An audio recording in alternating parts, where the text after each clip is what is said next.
દિલ્હીમાં થયેલા બ્લાસ્ટને પગલે દાહોદ પોલીસ પણ એલર્ટ પર છે। દાહોદ શહેર સહિત સમગ્ર જિલ્લામાં પોલીસ દ્વારા સઘન ચેકિંગ શરૂ કરાયું। બસ સ્ટેશન અને રેલવે સ્ટેશન પર પોલીસની ચેકિંગ કામગીરી હાથ ધરવામાં આવી। હાઈવે પર આવન જાવન કરતા તમામ વાહનોની વિગતવાર તપાસ કરવામાં આવી રહી છે। શહેરના મુખ્ય માર્ગો અને ભીડભાડવાળા વિસ્તારોમાં કોમ્બિંગ શરૂ કરવામાં આવ્યું। પોલીસ શંકાસ્પદ વ્યક્તિઓ અને વાહનો પર નજર રાખી રહી છે।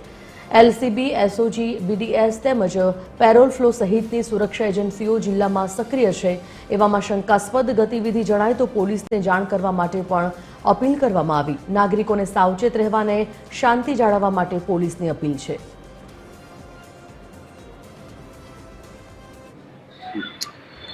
આજરોજ દાહોદ વિસ્તારની અંદર દાહોદના લોકલ તમામ થાણાઓ A B rural, LCB, SOG, parole, BDS અને તમામ ટીમો દ્વારા અલગ અલગ વિસ્તારોમાં કોમ્બિંગ હાથ ધરવામાં આવેલું છે।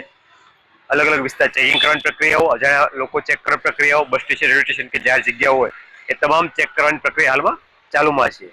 હું આપના માધ્યમથી દાહોદના લોકોને, તમામ લોકોને એક મેસેજ આપવા માંગીશ કે આપના આસપાસના વિસ્તારમાં કોઈ લોકો રહેવા માટે બહારથી આવે છે, ભાડાકરા કરતા નથી, એમની મૂવમેન્ટ શંકાસ્પદ જણાય છે, કોઈ કામ ધંધો કરતા નથી અથવા મૂવમેન્ટ એ પ્રકારની સંદિગ્ધ છે, ભાષા બાબતે કે વ્યવહાર બાબતે ડાઉટ છે, તો એવો કોઈ પણ ઘટનાક્રમમાં